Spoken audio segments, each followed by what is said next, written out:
So welcome to the show Tell Like It Is. I'm your host Mark Wasberg, and here's my co-host John Monks, my political analyst. Now there's been a heated debate about immigration laws. The question is, why do we have immigration laws in the first place?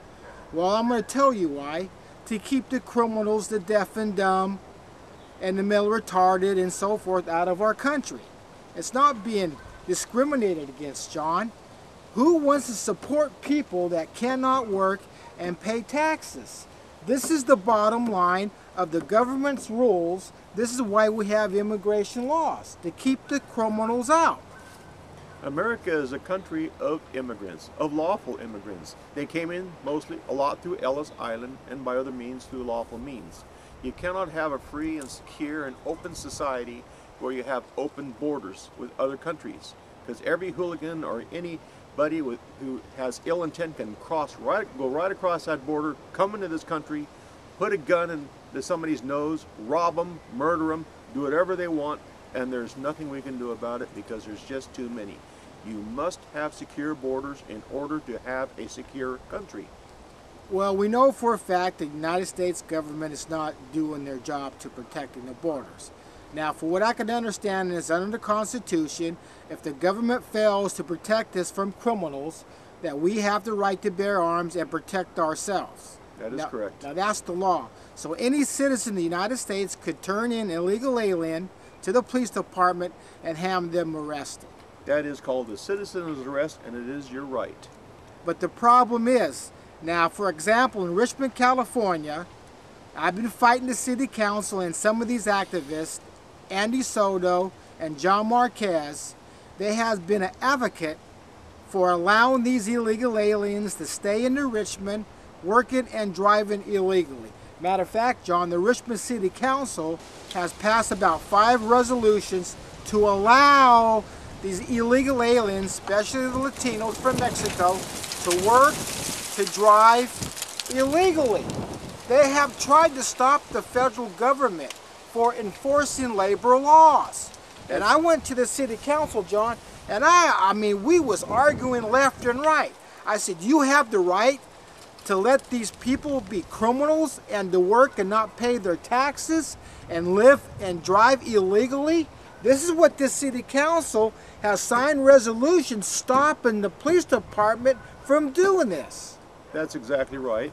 And this is a backlash from the civil rights era where Richmond, being mostly minority, black, Hispanic, and so forth, have had problems with huge amount of discrimination, which is clearly wrong.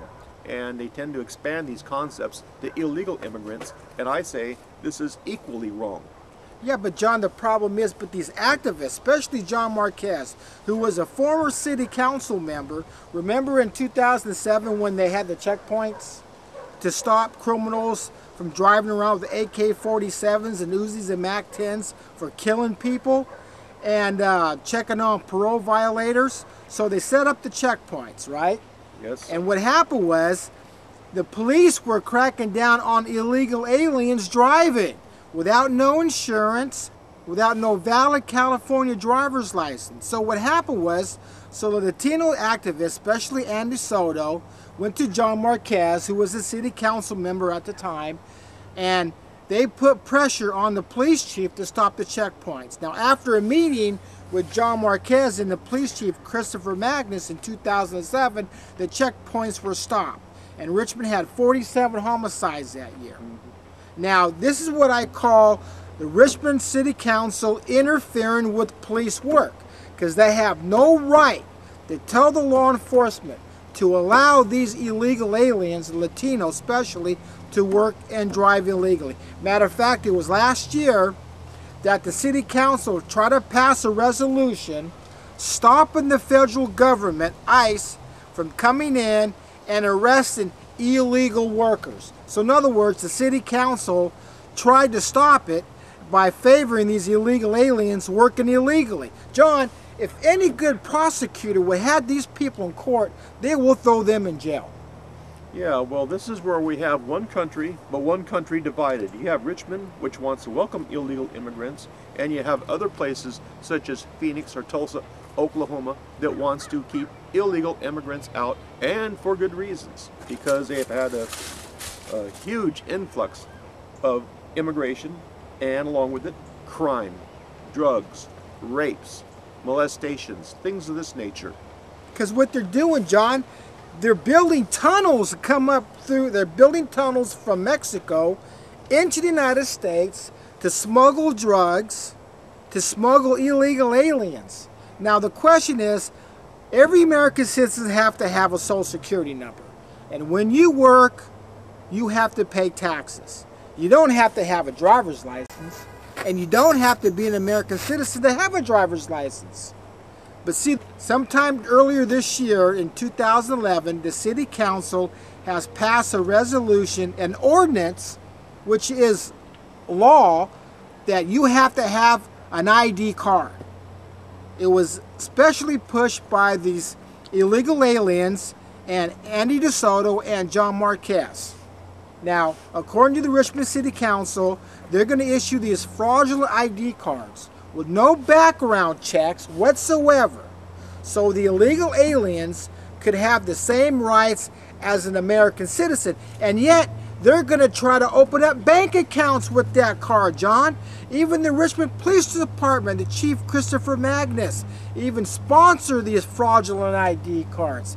It passed, but I don't think it's going to go anywhere, John, because the city has no right to issue fraudulent ID cards and pass an ordinance where you have to have that ID card. Yeah, well, it does seem a bit of a stretch, and it definitely runs afoul with federal law when it comes to immigration and so on and so forth. It almost seems like the city of Richmond is complicit with illegal immigration. Now, a lot of these cards came as a result of a backlash of immigrants having problems with check cashing places where they were getting 10% charged to cash or check or some such thing. So they wanted to have bank accounts, and the bank wouldn't allow them to have a bank account without valid ID. Well, this is something that the feds have to solve. This is not something for the city of Richmond. And the city of Richmond does not have no right to try to stop the federal government for enforcing federal law. This is what they're trying to do, John. We know for a fact that Governor Jerry Brown is favoring these illegal aliens, especially Latinos, staying in the state of California because he signed the DREAM Act. Now, the DREAM Act is a nightmare for U.S. Constitution, but it's a heavenly dream for the illegal aliens because that gives them status to roll in colleges and put the American citizens behind because they have first choice. I mean, this is getting ridiculous. And now Jerry Brown tried to pass another law that he will not give no information to the federal government on illegal aliens, the drug cartel, all these Latino gangs, to the federal government if they commit a crime. So in other words, if an illegal alien gets busted in the state of California, Jerry Brown will not give the federal government any information if this person is wanted by Mexico, he's in the drug cartel, he's wanted for murder, he's wanted for rape, child molesters, and so forth. This is where you have an incidence where you have a governor who is more interested in politics than law. Governor Brown is a lawyer. He knows better than that.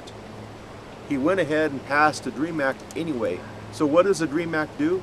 It says that an illegal immigrant can jump across the border, go to college, get a student loan, go through college, get a degree, go back to Mexico, and guess who's going to be on the hook for all that tuition and stuff that's paid? It's going to be you. Well, actually, they're not going to receive any federal money because they're here illegally.